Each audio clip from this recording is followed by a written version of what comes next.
First, I want to bring up Mr. Fred Tsao, who's been the chairman of the IMC Pan Alliance Group since 1995. One of the things I admire about Fred is not only as the chairman of a very significant enterprise, at the same time they're doing it by being led by very human-centered values. There's a care about consciousness of their people and their own connectedness with each other. Can we please give a warm welcome to Mr. Fred Tsao? Thank you, Fred. There you go. Julie Reiter I first met several years ago at a Clark Summit. And Julie is really, she has spearheaded many of the Appreciative Inquiry Summit efforts at Clark. She's their Vice President of Human Resources and Sustainable Development. And Julie, in bringing you up, we wanted to share with everybody a little video that gives a taste to our participants about the spirit that is alive at Clark. So could we cue up that video, please?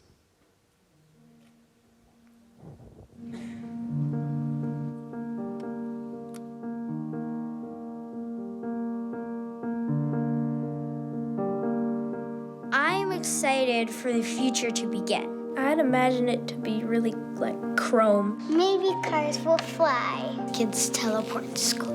Food will be in vegetables like broccoli. You'd buy a pill for chicken dinner and you would eat it and it would taste like a chicken dinner. In the future, people will be more helpful. And be really friendly to everybody. And the people won't be racist to other people. I think we'll be better at keeping the environment safe. There won't be any garbage. Use less electricity. Trees are a lot bigger than they are now. There might be less animals. Like all the big buildings would have solar powered stuff. More people understand how to treat the world. We're saving ourselves, but also we're saving life for other animals. People just don't really take care of the environment and stuff. They're doing the best they can, but they just need a little more creativity. Kids have a bigger imagination than grown-ups. Kids. Yeah, I think kids take more chances. Like adults, they put half of something up, and they're like, this isn't gonna work, but it may actually work. You guys all have your own inner kid instilled inside of you. You're not actually grown up until you think you are. The best thing about the future will be seeing where it's gonna take me. Welcome to the stage, Julie Reiter. Right in the middle, Julie. And then to moderate this discussion that they're going to be having, it's a pleasure to bring up Peter Senge, whose influence and teachings have inspired many of us, teachings on learning organizations and systems thinking. Peter, welcome to the stage. Let's give this panel a big round of applause.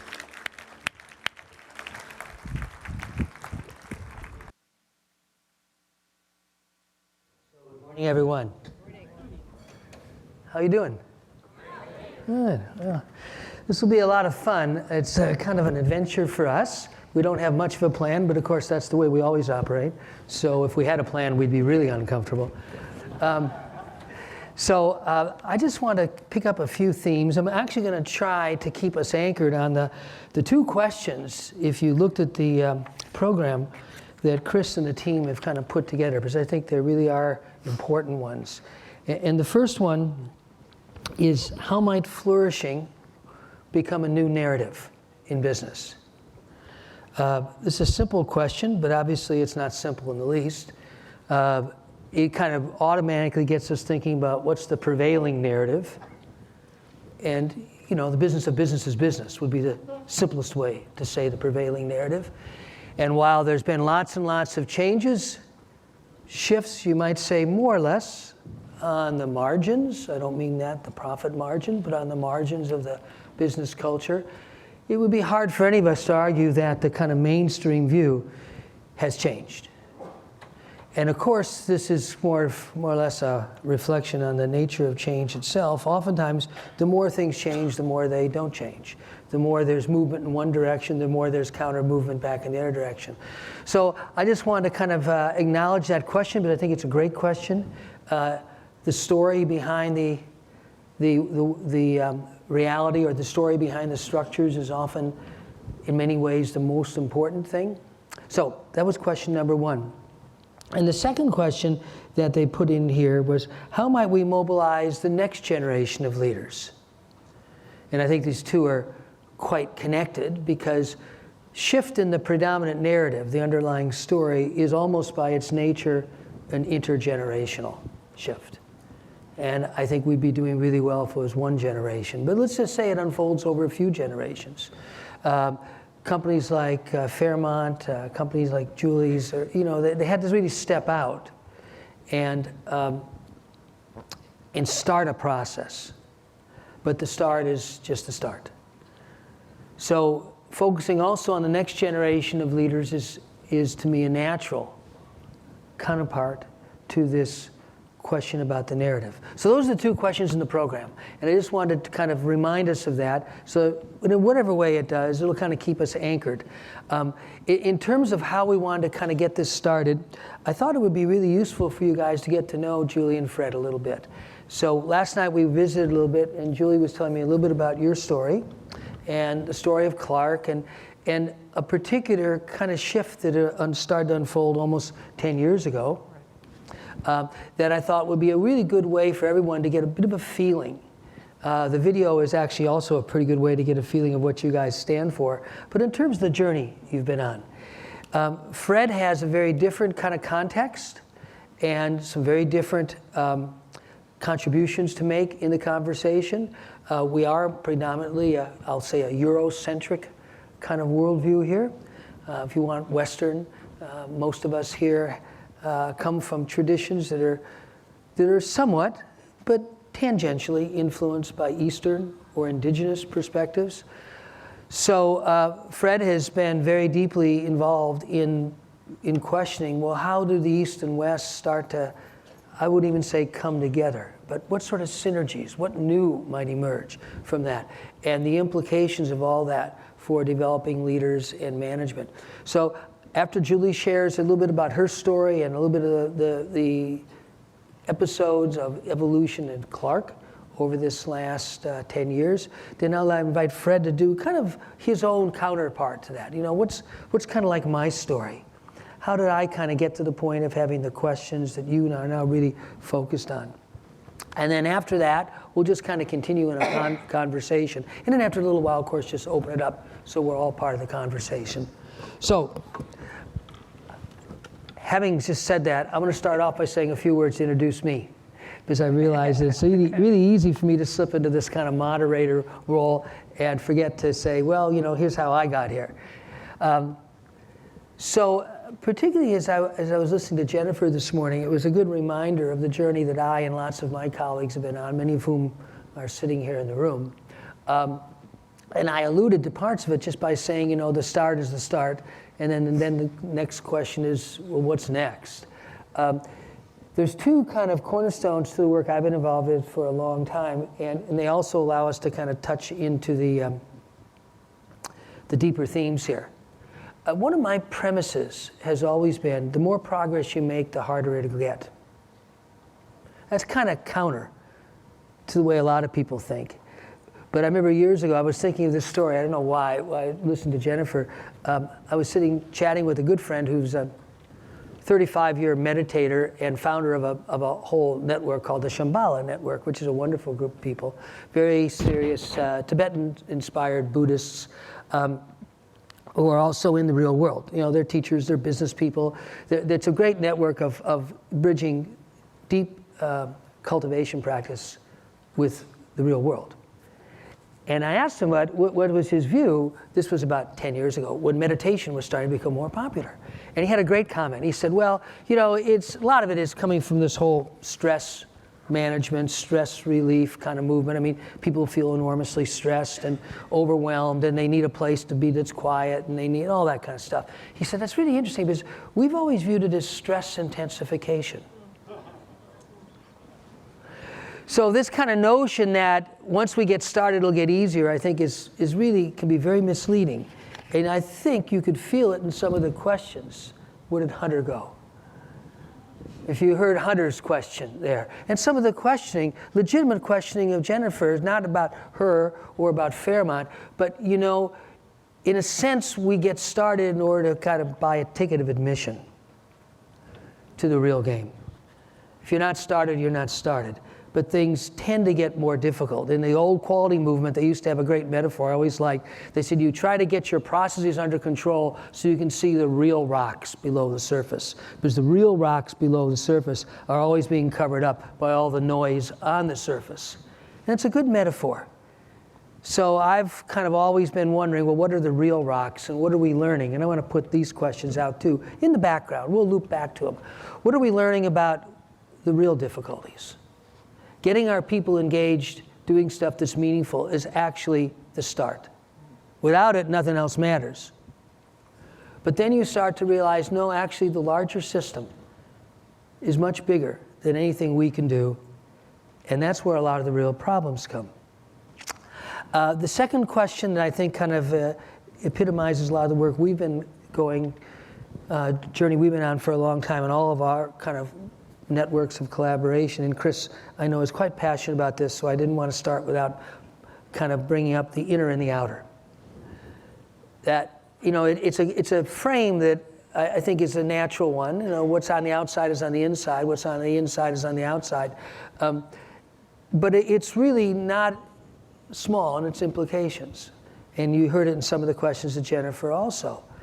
You know, you're inviting people on a journey. Well, the journey is to actually improve, transform our enterprises, to improve and transform our larger systems of capitalism and commerce.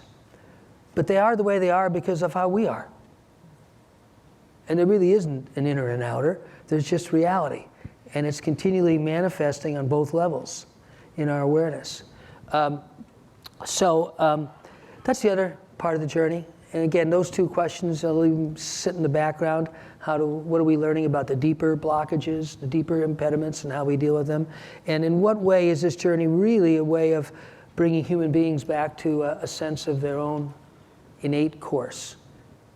I've long felt, there's a mentor of ours that I'll kind of put his kind of core question out as a kind of a instigation to our conversation. Humberto Maturana, dear friend, Chilean biologist, who amongst many profound one-sentence statements said, history follows the path of desires. History follows the path of desires. If our desires don't change, our history doesn't change. What new desires are starting to emerge? So, Julie. Okay. Well, thank you. Thank you, Peter. And I am honored to be here today and a little humbled to be on this stage. So I'd like to play a yes and. So you said that it's a start. So making the desire to change is the start, and it's a precursor to getting to uncovering the real problems. Yes, and it is perhaps the most important start. So a little history in terms of Clark, and a lot of you have heard this story. We are a global public health company focusing in mosquito control and aquatic habitat management. The company's been in business since 1946, family-owned, mid-size, about 170 employees throughout the world.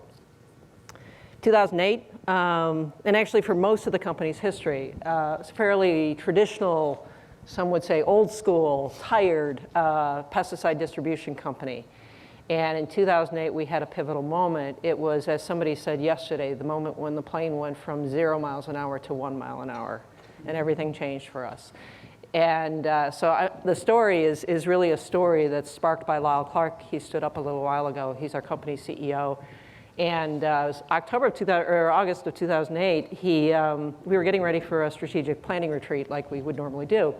And something about this retreat was different, and part of that was because we were told to bring bathing suits and wear bathing suits to the meeting, which was a little frightening at the time. So, but the meeting, at that meeting, Lyle stood in front of us, and he did something that was new and really was a catalyst for everything that came afterwards. He brought his true and authentic self to us. And he talked about some of his own life experiences in terms of this feeling of uncertainty about the business that we were in, and some of the things that he had learned.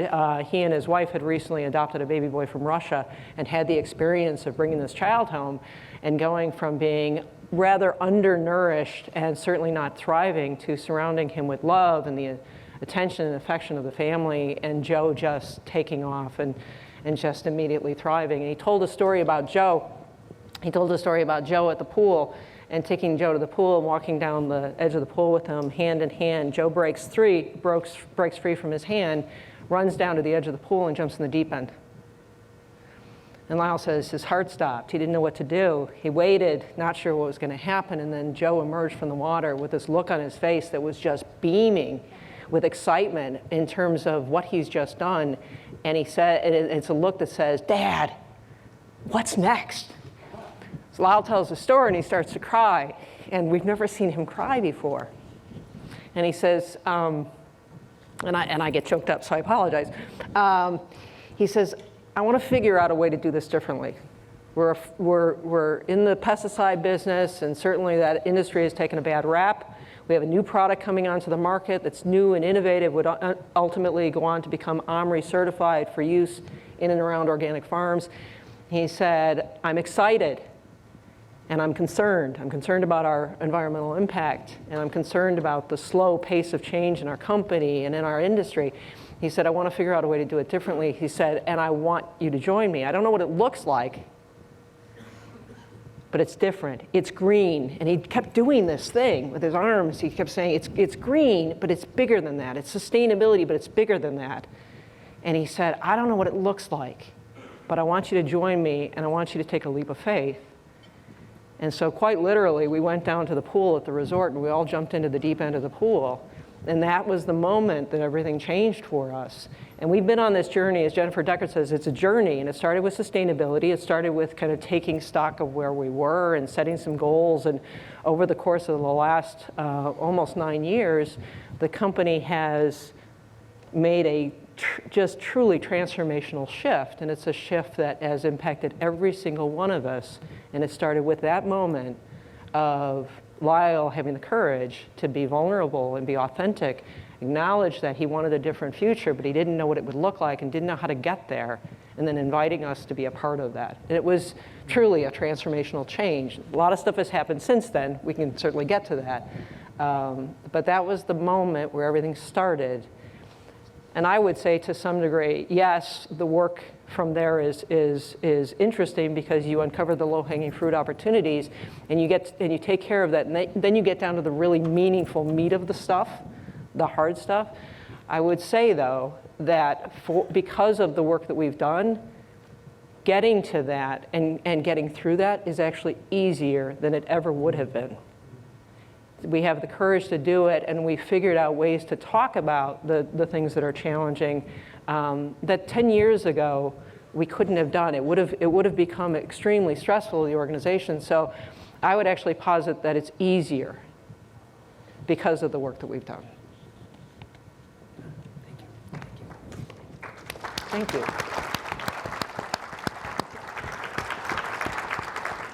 So, Fred, what have you been up to the last 30 or 40 years? Well, maybe I first introduce a bit my background.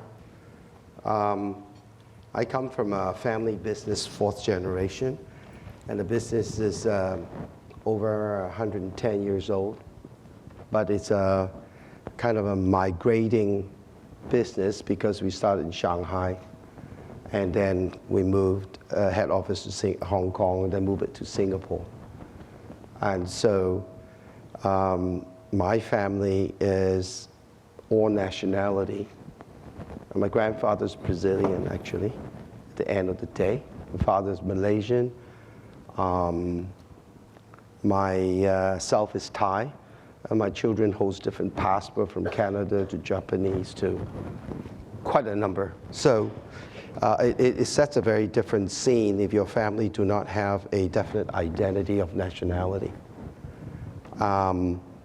It's also interesting in that period when I was growing up, you know, the Chinese has been rejecting their own identity for over 100 years. But the period I grew up was a very testing period of my father and my grandfather, because that's a period where in Shanghai was ruled by 8 countries in one city, different zone, different streets, different administration. And we grew up there. Opium War, there is all the invasions, and Japanese War, there's civil wars, there's really a big change, and then communists came, and there's Cultural Revolution. So being a family of different nationality, to hold on to something that is you as a family is complicated. But if it's a Chinese culture we're holding on, that is a period you're rejecting yourself. And so that actually sets the scene. When I took over the business, when I joined the business, it was about 1,500 people. Today is over 10,000. And so that is going through a growth period. Also, perhaps it's in line with Asia's growth as well. But the type of business we did before and now is very, very different. We do an industrial supply chain, goes anywhere from mining to ports to building platform, producing oil, running ships, logistics. There's a whole industrial supply chain of the very front of the whole industrial process. In the last 10 years, we started a division on investment to balance the portfolio, also to look at a wider scope of different business and keep in touch with the world. We focus on healthcare at the moment because we feel that's an area, and we're moving into educational and also tech investment. But one thing I started 10 years ago, which is actually coming to shape, is this new business of life. And it's built on a concept of learning life. And I felt that is very important because that's the future. Because all we have is life. And what happens when the world is affluent, which is actually already is a distribution problem. We have all the capability to have an affluent global reality that's sustainable, and I believe it will happen. What do people do when the AI and the 3D printings and the production is now succeeded, when mankind can have machine doing our work of production? But as Peter, you say, the world history is a world history of desire. And actually economics is nothing but activities to meet our desire. So what do we desire dictates where we're going. And do we desire or want what we truly need for life? And that surely will be the future. We spend a good part of our life molded to make a living, still from a non-affluent world of insufficient scarcity, to truly abundance, but our pocket may be full, but our psyche is still poor. And so when people are talking about what we will do when the machines are doing our work, I said, don't worry. It's always a history of desire. What would you then desire when you're affluent, when machines doing your work? A new economy will come. So I think men now can have a choice at this crossroad, challenged by the global sustainability, which is great. This is the best opportunity for mankind to evolve into a next level civilization, because evolution always goes against stress. Without stress, there's no evolution. And this is a global stress which needs to unite global collaboration and transform a civilization that goes surplus there.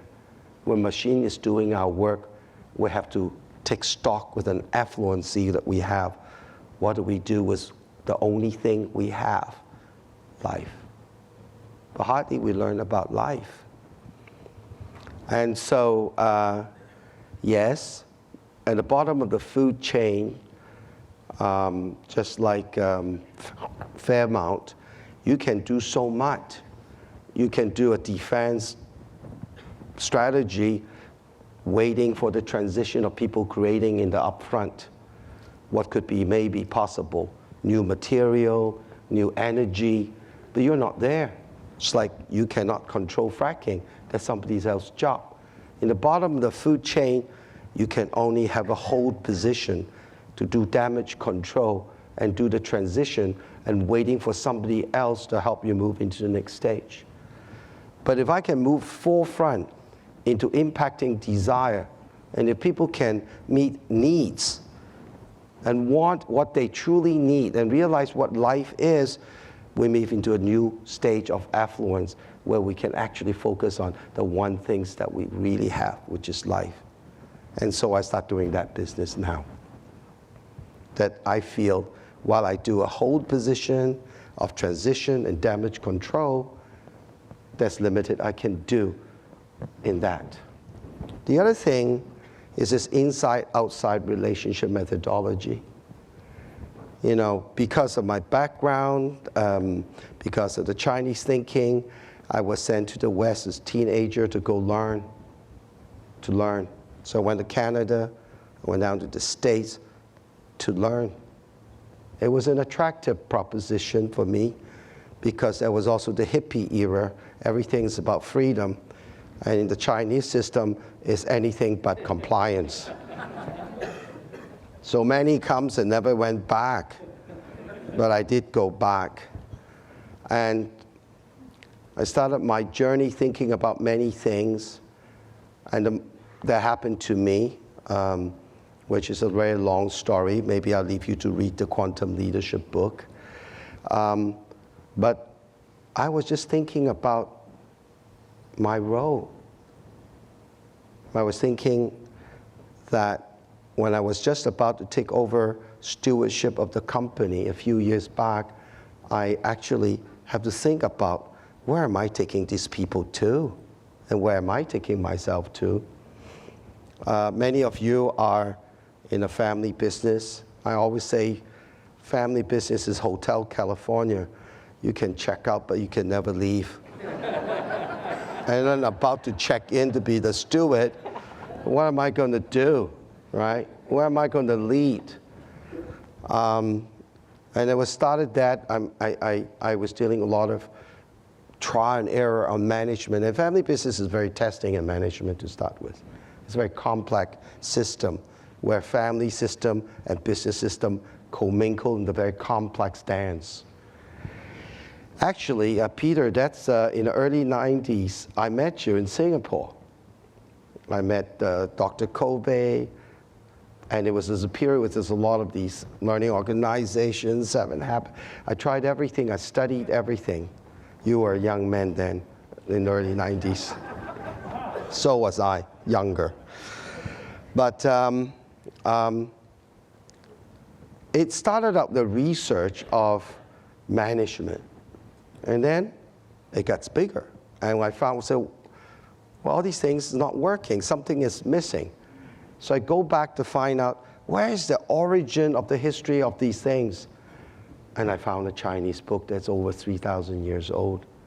And I said, oh my God, when I read it, all the concepts were created at the dawn of mankind, just have different expressions. Human hasn't changed. Management of humanity hasn't changed. Of course, it's a different format and modality, but a lot of concepts are there already. And as I move on, during that period, Asia was going modernization crazy, growing like crazy in the late 80s, early 90s. And there was charts saying grow, oh, like racing horse. This month, Malaysia's a winner, going at 12%. Singapore is catching up at 10.5%. Thailand is losing some steam, now it's on the third row. Like that. Four Little Dragon, all that. This race of modernization got me to think, because on the ground level, I see the breaking down of relationship between humanity, among humanity. And so It doesn't gel in my mind. So I started researching if what they called modernization drive is industrialization, globalization, urbanization, and all these Asians we have, what is the essence of the humanity, modernity that drives it? What is modern? So as I search up, I open a whole can of worms about sustainability, about Club of Rome, about all the information there is, and it changed. And I thought, wow. And I go around the world talking, and I then founded a research center called East-West Center for Cultural Research in 1995 in Singapore to further that study of this new globalized reality. It went on for a long time, knowing that in effect, if we do not have a unified common worldview, there's no common sense and no collaboration. And the religious-based cultural development in the past has so much history that cannot be. Then there was also the period, the rise of quantum physics and the science of consciousness around the same time. And I thought, wow. I started studying, so we wrote books about how those interface and study, and I found there's the future. Science worldview is the future. Except scientific worldview, it still takes a long time. So it's a worldview, like most sages says, whether it's Jesus or Buddha, it gives you a worldview. Then human take it and create a religion and a culture from it. Well, it's too long. If science is a worldview, who's going to take it and create a culture? Because a culture, religion is already created. So we must understand the dialogue of it, bring it down to essence. And I found out the Eastern esoteric thing, which is true of mysticism, certainly to the West, mystical, even to the East too, because it's a spiritual-based self-evolutionary concept. That in essence, the spirit is everything. And so that evolutionary concept, wow, that fits very well with science. And China, the Chinese, is in the process of finding out who they are. As they found out and catch up, they found out I'm not the West, but I'm not my past. I can't reject it anymore. We've been rejecting for 150 years. I need something to hold place. And so this is an opportunity of 1.4 billion seekers to find themselves in the globalized world of harmonizing East-West. So we do a lot of work between quantum physics and esoteric Eastern traditions. And hopefully, we can express this into a 21st century combined system. The Chinese believe, and there are certain strong points in it, in that the movement all happens in the mind, between in, out, in, out. But the work is in. You cannot control the outside, but you can control the inside, that you can do work. When you transform inside, your expression will come out naturally in your relationship, because there's only one reality in the mind, and that's a holistic experience where we can call in the thought process a system. And that expression will express. Now, flourishing is DNA-ness. We all want to flourish. Our problem is we can't flourish when we are incongruent. Your body feels one way, your mind thinks, your thoughts goes another way, your emotions are fluctuating like crazy, and your spirit is suppressed. We're incongruent. How can we flourish? So we go after happiness. But you cannot be happy when you go after happiness. You go after sustainability, you cannot be sustainable if you go after. If you go after happiness, that means that you're telling yourself, I'm not happy right now. I want happiness. I want happiness. But when you are evolving and you are now at the moment, you know as you check yourself when you're really present, there's joy in this moment. There's always joy in this moment. Like I look at Michelle smiling at me with that look. It gives me joy. So it's a very different paradigm, but the science is done. The work is on yourself. Now, as a family business, my struggle has been, therefore, because I have absolute power over the company, and I'm shameless and guiltless person, so I don't mind jumping in the deep end, crying, all that, and sharing vulnerability, because you can share your vulnerability because that's reality, but doesn't mean you're vulnerable when you come down to responding. So we don't have to be fearful of that. That's the reality. You're always vulnerable, but you do have to choose your response to the situation. And as you do your own work, it will express. So mine is always dealing with what I call the systemic drag. The first systemic drag that I face will be, I have shifted my consciousness, but my framing, my software cannot keep up. There's a systemic drag there. So everything needs to reframe, your belief system, your experience. You have to release your trapped emotion attached to the experience. So first you have your own system to deal with. Then you have to translate that into a language, a different definition with other people. Well, that's another system of communication. Then you have the other system, your family system, your company system. You're dealing with a systemic intervention from the personal level into all material touch points of relationship. From a spiritual to material, that needs a lot of systemic alignment. So my challenge is always that process. Always that process. And in the Quantum Leadership book, we talk about that process. Now, we have a spiritual body, an energy body, that we don't see. And we look at this physical body.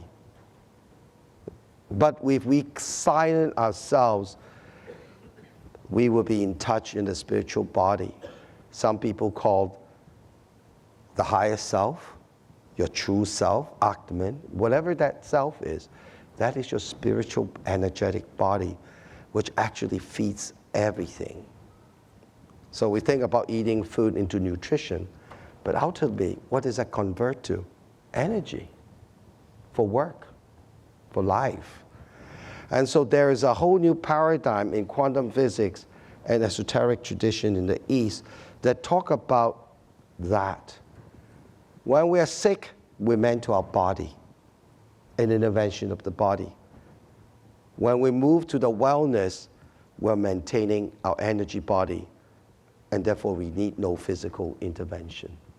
That shift is both a physical, mental, and a spiritual shift. And the Chinese is rich with methodology on how we go there. So is the Indian. But the Chinese has one advantage over the Indians, not because I'm Chinese, but maybe because I'm Chinese. And the Chinese took 3 worldviews into a system.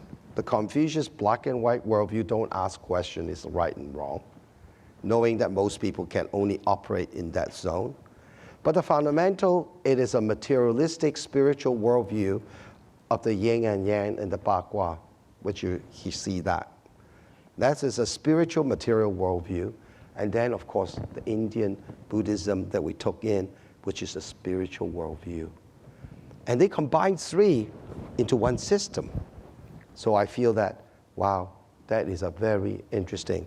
Now you have Newtonian, Einstein, and quantum physicists all working the reality. I thought there's something to offer. But the Chinese working system are very bad for thoughts. Everything is vague. You can never sign a contract in Chinese if you use that mindset. So a lot of Chinese contracts create words from English. Why? Well, English is very precise and definitive. It's really workable in the material world. the thought process, the structure stuff. So we can now, in the global reality of offering so many rich, and one of the richest is between the East and the West, between science and religion, an esoteric tradition. This offers a perfect capability to equip the new civilization, these two faculty, to be aware that when you can work, the neuroscientists would said, you work your left brain and right brain intuition with no interference, and you do the integration of both. Wow, that's a very good system I found for me. And perhaps we can co-create a 21st century worldview, and we will flourish by flourishing ourselves and congruently express it in all our remote relational touch point. And then we will equip them with relational systemic intervention and toolbox and skills like AI, like Sustainable Development Initiative, with family system interventions, with different way of thinking and framing systems to deal with the material world, and in particular, the human constructed material world. That's pretty much my story.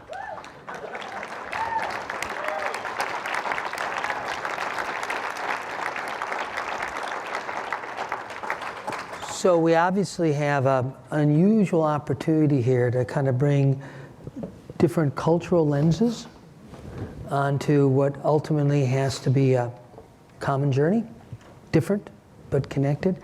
I'd just be curious, I was thinking as Fred was going on, be interesting to hear for a minute, just what are some of the things that you hear in what Fred's talking about that connect with things you've lived through? Right.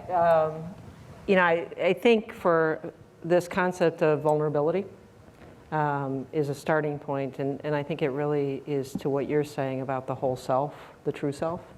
And I wouldn't suggest that we started there in terms of, you know, certainly Lyle initially started by, you know, putting himself out there as being vulnerable, but it took us a while, quite a while, to begin to incorporate these concepts into our work. So we were making progress, but it wasn't until I think shortly before we attended the Third Global Forum and began to explore this concept of flourishing. And I remember a meeting with the executive team, and we were doing kind of a book club around this. And the book introduces concepts that we were a little squidgy about, right? Love and spiritual in the workplace, and it made us a little uncomfortable. And yet we explored it, and we went to the Third Global Forum and began to explore it even more.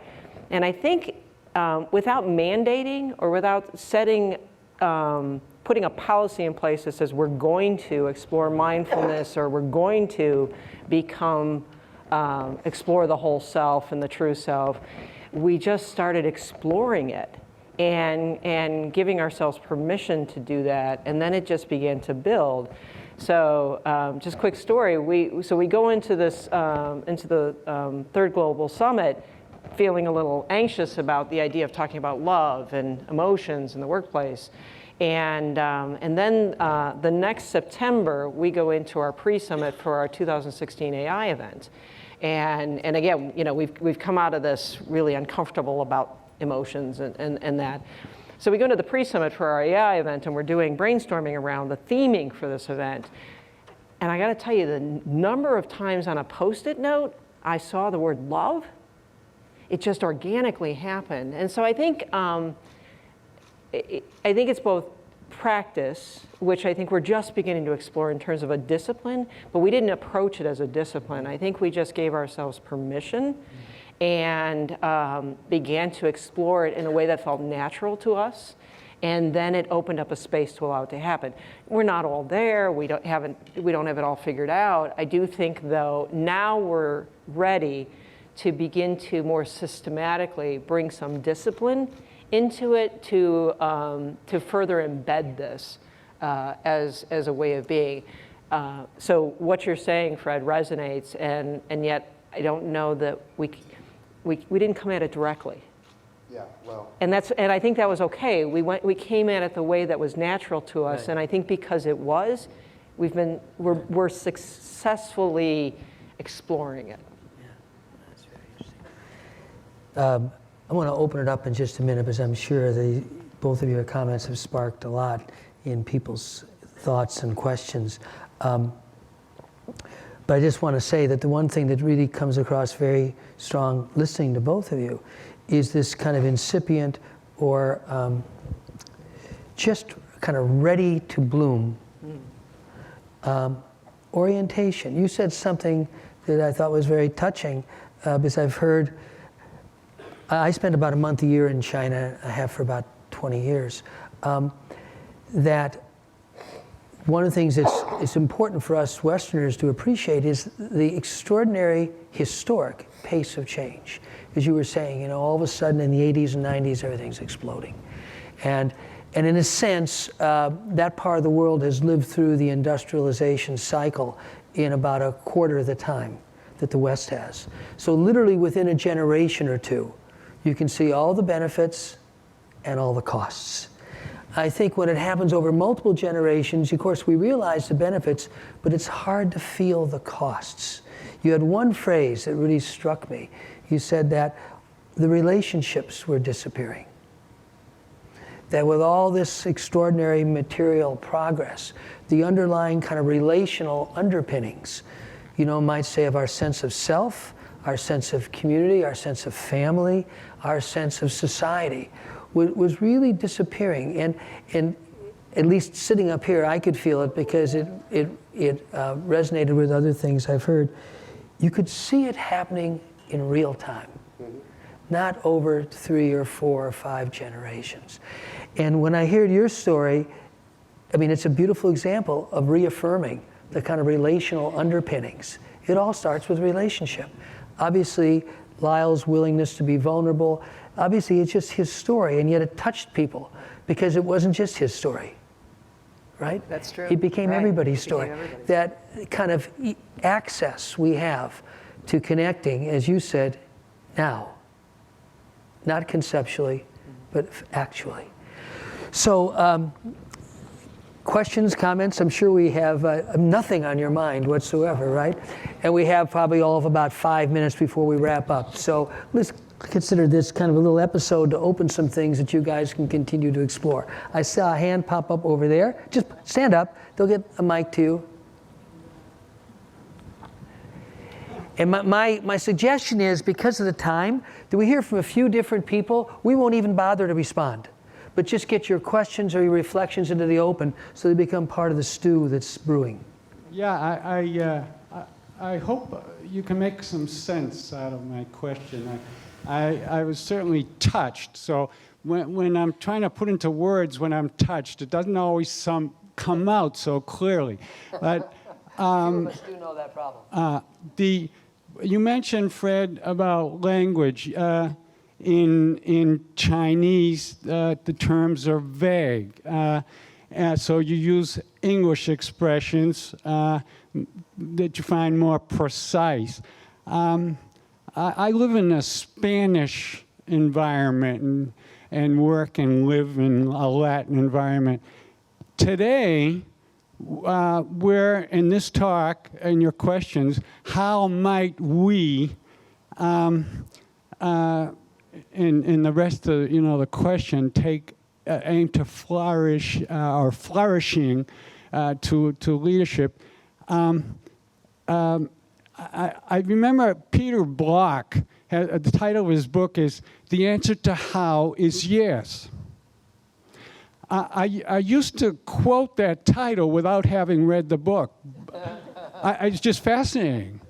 Oh, okay, so if we're starting out with a yes, at the same time, we're going from, and it's perhaps a language thing, we're going from dreaming, which almost is like part of a language, and then we're going to like the rubber hits the road that we heard, that expression, in designing, to how might we, and we hear the word how in different ways. So sometimes how is, in my consulting, when people ask, we want you to help us how to, and that how is saying, tell us. So it's like how, what's the next book? Where here, there's an invitation to how might we, the outer and the inner, take to the next level.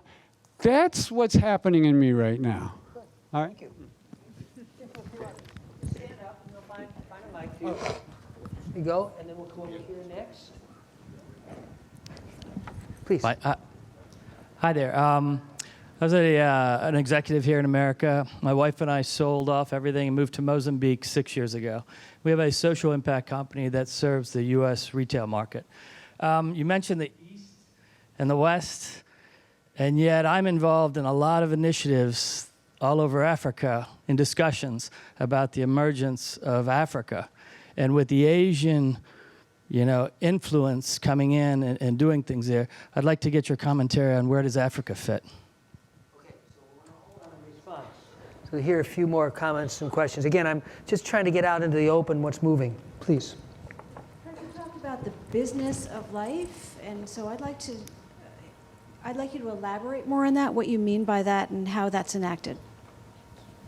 And how the business of life is enacted. Okay, great. Hi, is this thing on? Yes, Yeah. it is.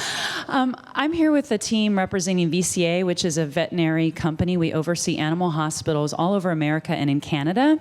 And it's such a great industry primed for this type of thinking because these are very emotional, it's emotional stuff. We're talking about people and their pets and people who love people and their pets. And so we're here trying to figure out how we might develop a leadership development program for 25,000 employees to get them starting to think about some of these things.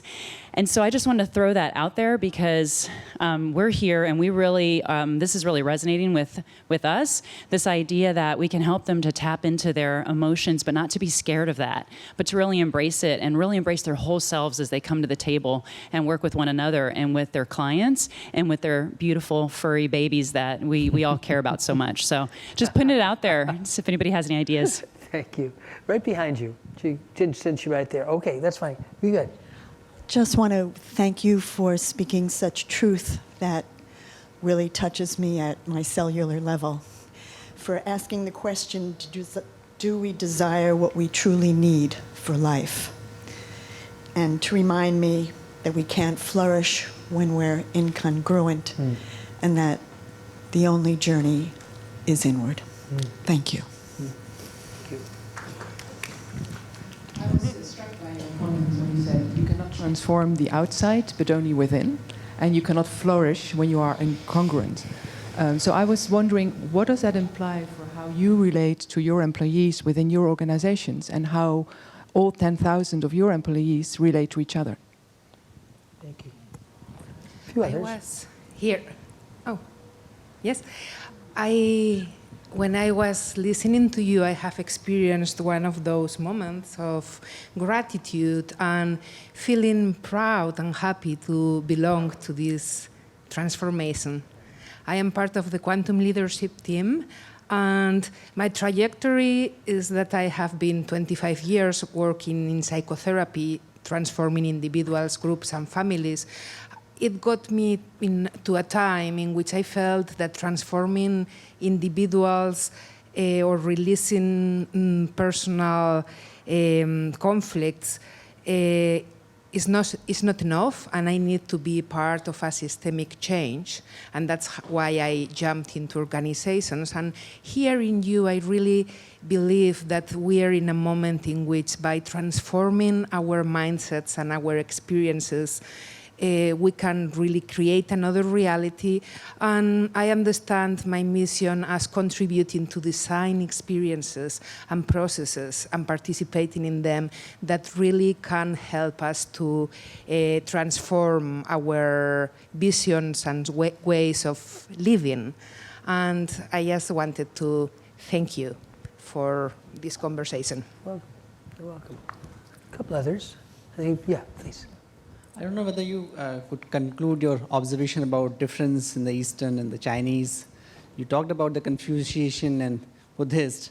But Hold the mic just a little closer. Thank you.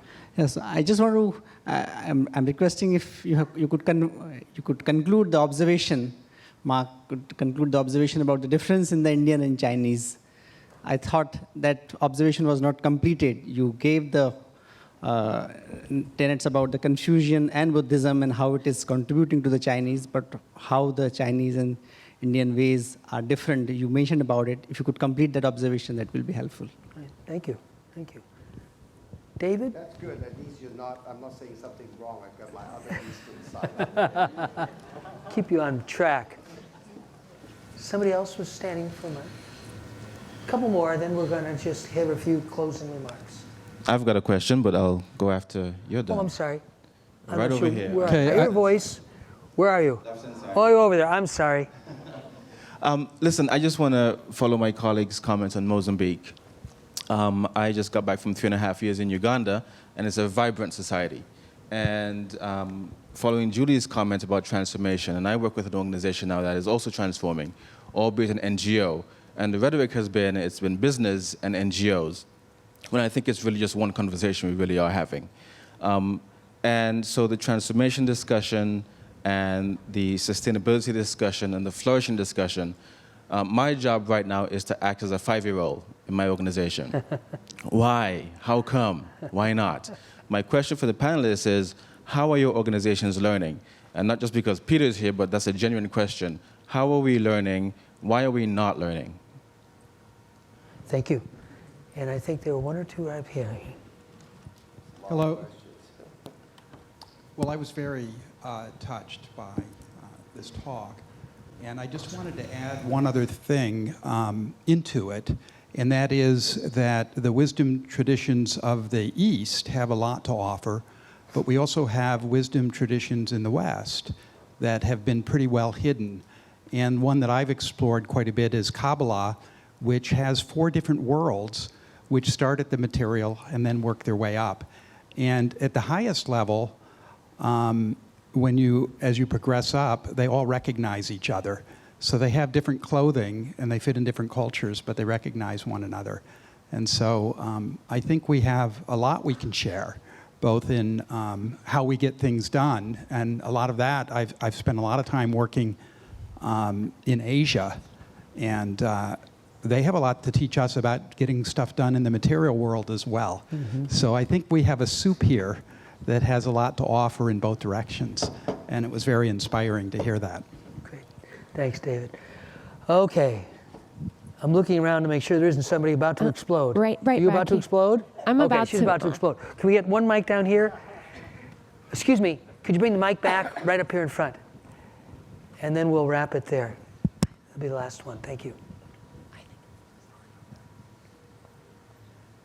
I desire to live my life, this life, exploring this world, understanding nature deeply, understanding each other as human beings like we have never before.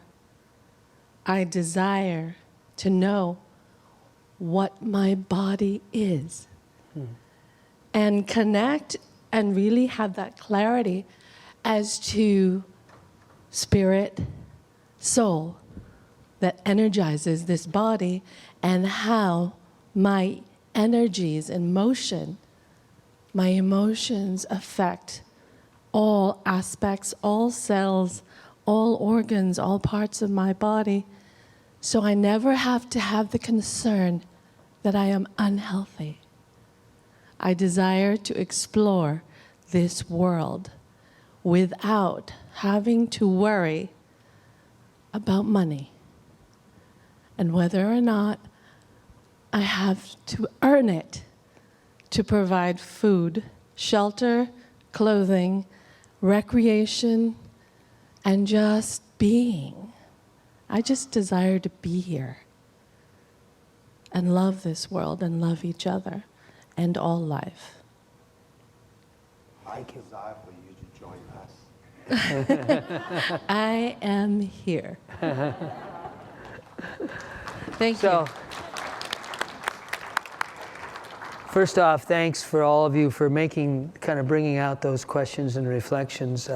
I've long felt that questions are much more important than answers, so it never bothers me to just let the questions sit.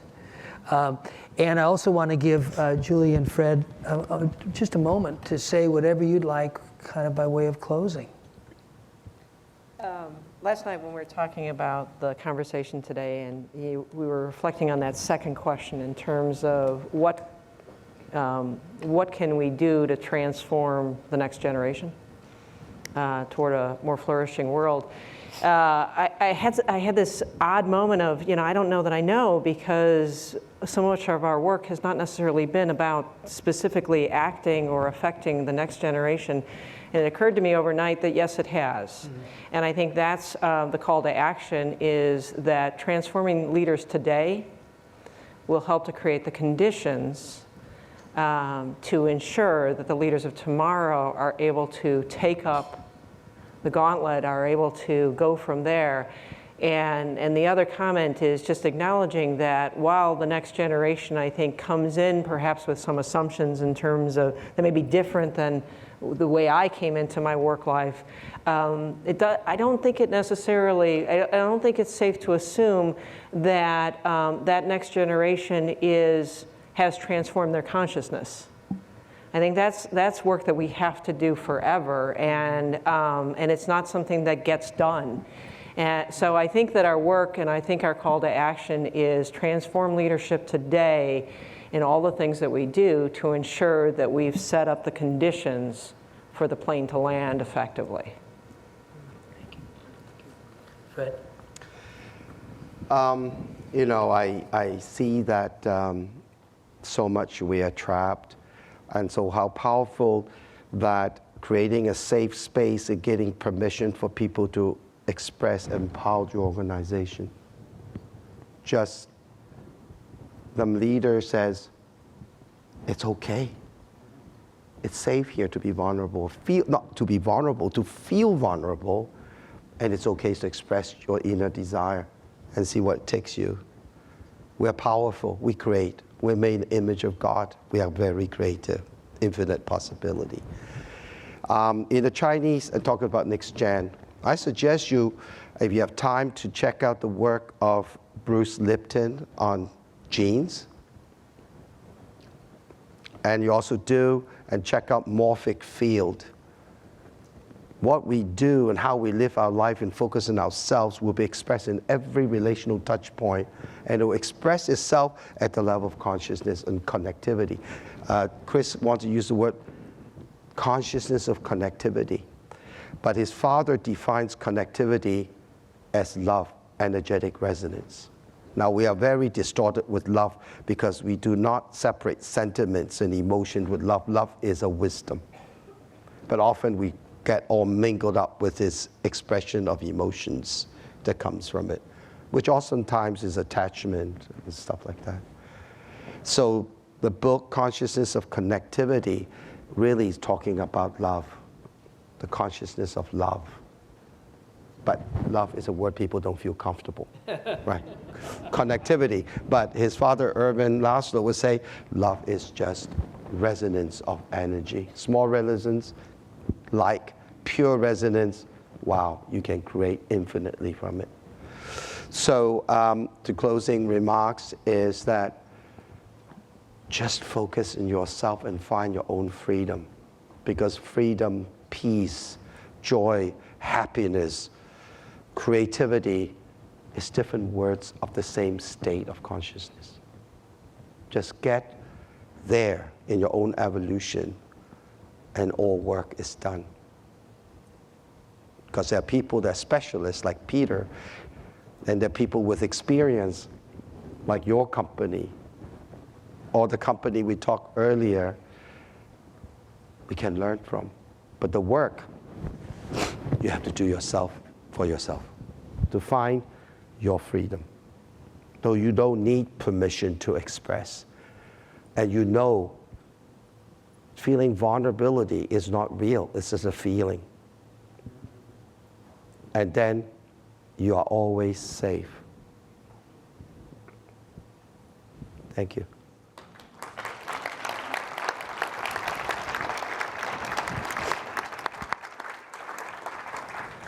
I'm looking around for John. There he is. So I want to turn it back to you. I'll just say first thanks for Fred and Julie showing up. Thanks for all of you joining us. And just remember, we're actually all Africans.